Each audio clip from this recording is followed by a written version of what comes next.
We economic hitmen really have been the ones responsible for creating this first truly global empire. And we work many different ways.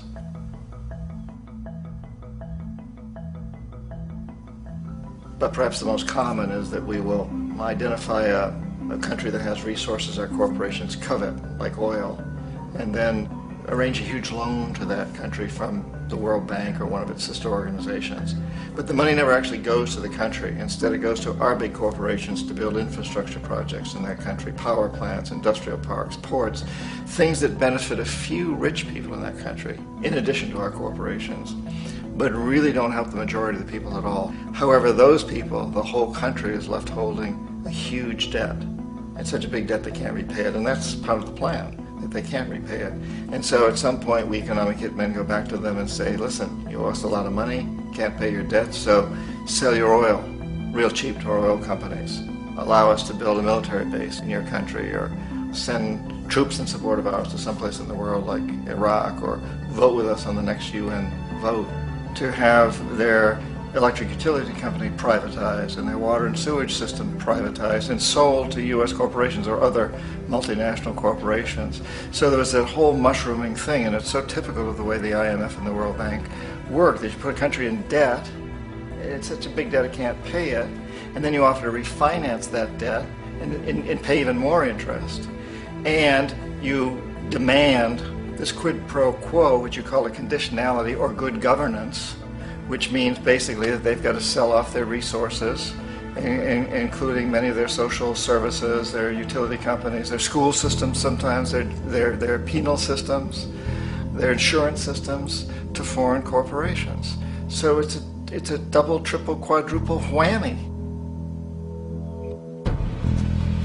The precedent for economic hitmen really began back in the early 50s when democratically elected Mossadegh, who was elected in Iran, he was considered to be the hope for democracy in the Middle East and around the world. He was Time Magazine's Man of the Year. But one of the things that he'd run on and began to implement was the idea that foreign oil companies needed to pay the Iranian people a lot more for the oil that they were taking out of Iran. The Iranian people should benefit from their own oil.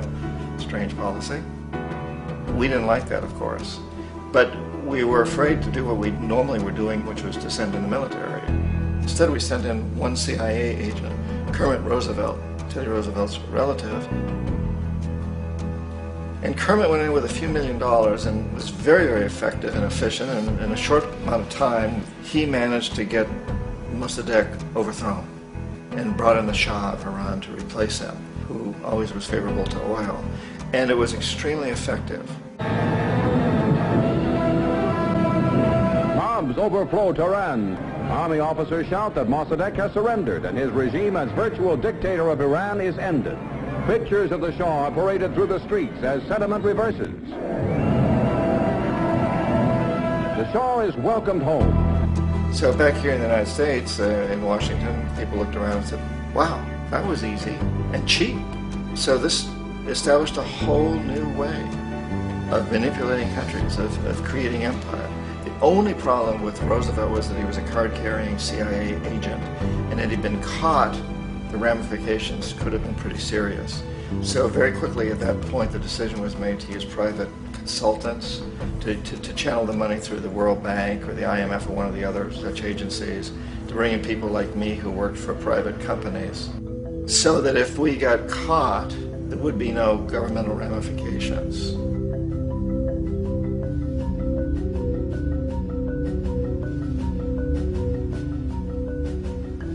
When Arbenz became president of Guatemala, the country was very much under the thumbs of United Fruit Company, the big international corporations. And Arbenz ran on this ticket that says, you know, we want to get the land back to the people.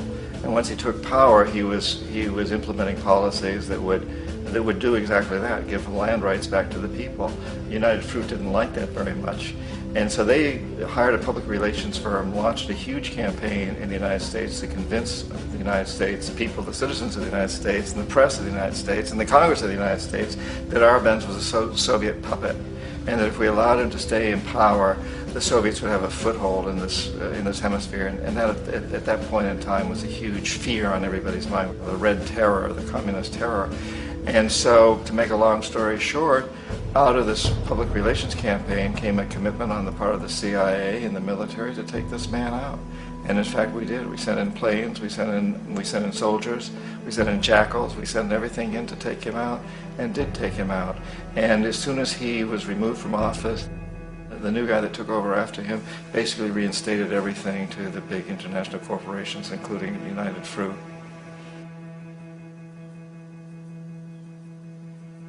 Ecuador for many, many years had been ruled by pro-U.S. dictators, often relatively brutal. Then it was decided that they were going to have a truly democratic election. Jaime Roldos ran for office, and his main goal, he said, as president would be to make sure that Ecuador's resources were used to help the people.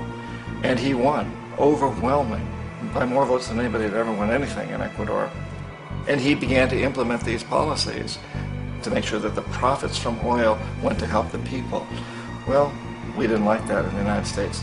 I was sent down as one of several economic hitmen to change Roldos, to corrupt him, to bring him around, to let him know, okay, you can get very rich, you and your family, if you play our game, but if you continue to try to keep these policies you've promised, you're going to go.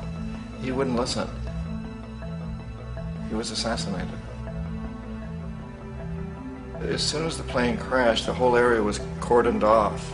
The only people allowed in were U.S. military from a nearby base and some of the Ecuadorian military. When an investigation was launched, two of the key witnesses died in car accidents before they had a chance to testify. A lot of very, very strange things that went on around the assassination of Jaime Roldos. I, like most people who've really looked at this case, had absolutely no doubt that it was an assassination. And of course, in my position as an economic hitman, I was always expecting something to happen to Jaime, whether it be a coup or assassination, I wasn't sure, but that he would be taken down because he was not being corrupted. He would not allow himself to be corrupted the way we wanted to corrupt him.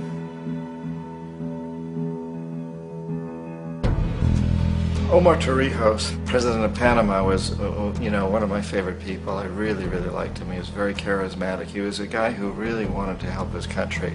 And when I tried to bribe him or corrupt him, he said, look, John, he called me Juanito. He said, look, Juanito, I don't need the money.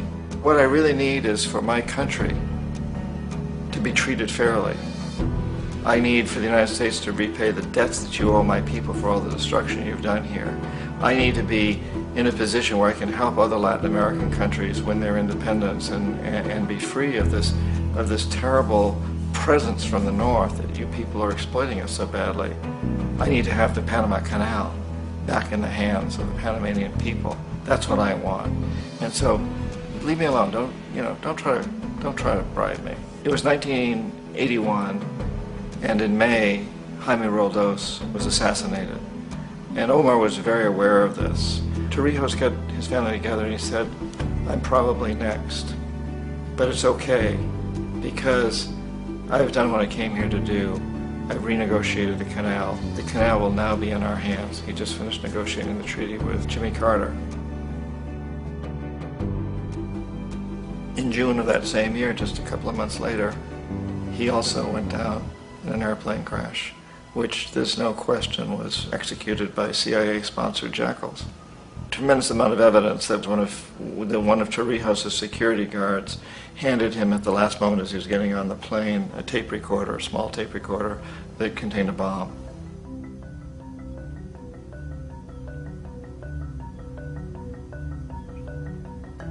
It is interesting to me how this system has continued pretty much the same way for years and years and years, except the economic hitmen have got better and better and better. Then we come up with, very recently, what happened in Venezuela. In 1998, Hugo Chavez gets elected president, following a long line of presidents who had been very corrupt and basically destroyed the economy of the country. And Chavez was elected amidst all that. Chavez stood up to the United States, and he's done it primarily demanding that Venezuelan oil be used to help the Venezuelan people. Well, we didn't like that in the United States. So in 2002, a coup was staged, which there's no question in my mind, and most other people's minds, that the CIA was behind that coup.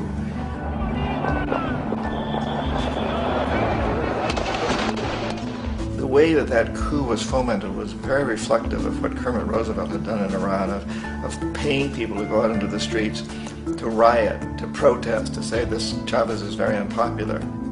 You know, if you can get a few thousand people to do that in television, can make it look like it's the whole country, and things start to mushroom. Except in the case of Chavez, he was smart enough, and the people were so strongly behind him that they overcame it, which was a phenomenal moment in the history of Latin America.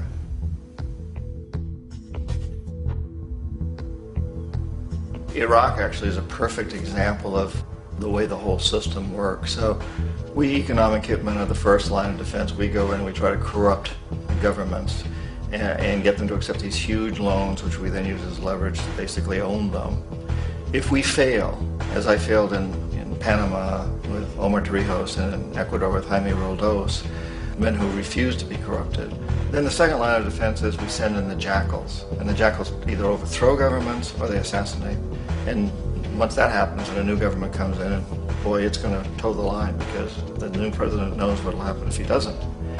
In the case of Iraq, both of those things failed. Economic hitmen were not able to get through to Saddam Hussein. We tried very hard. We tried to get him to accept a deal very similar to what the House of Saud had accepted in Saudi Arabia, but he wouldn't accept it. And so the jackals went in to take him out. They couldn't do it. His security was very good. After all, he had one time worked for the CIA. He'd been hired to assassinate a former president of Iraq and failed, but he knew the system. So in '91, we send in the troops and we take out the Iraqi military. So we assume at that point that Saddam Hussein is going to come around.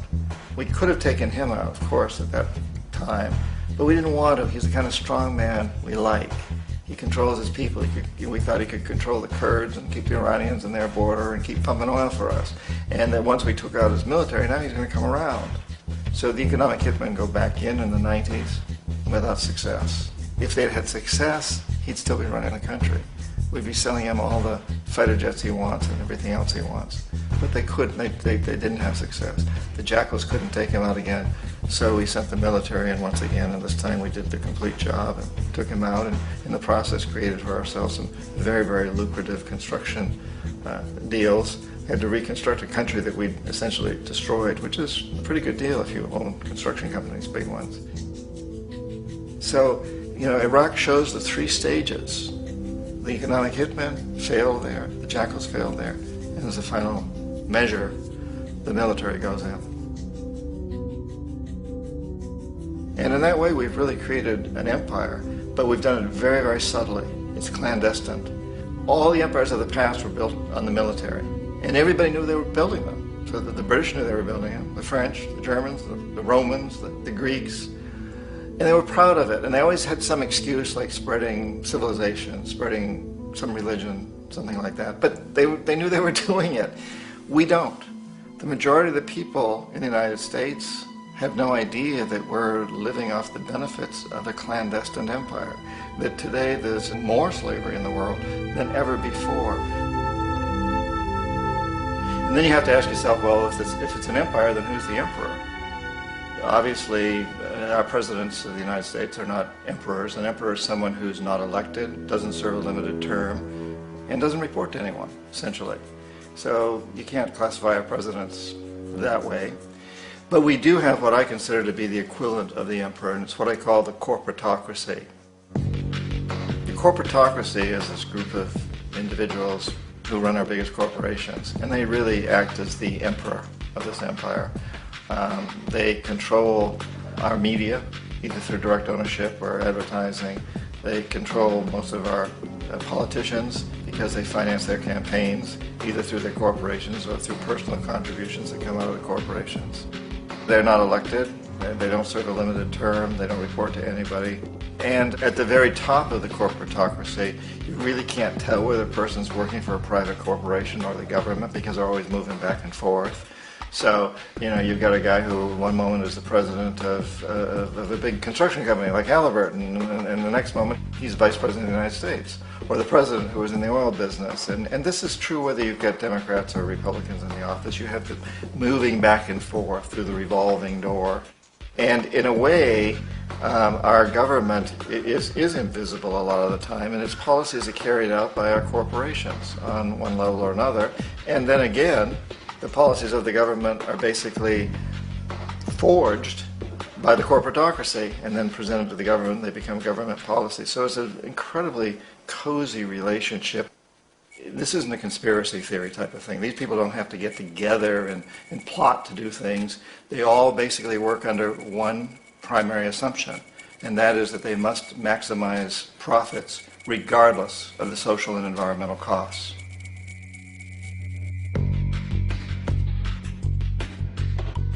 This process of manipulation by the corporatocracy through the use of debt, bribery, and political overthrow is called globalization.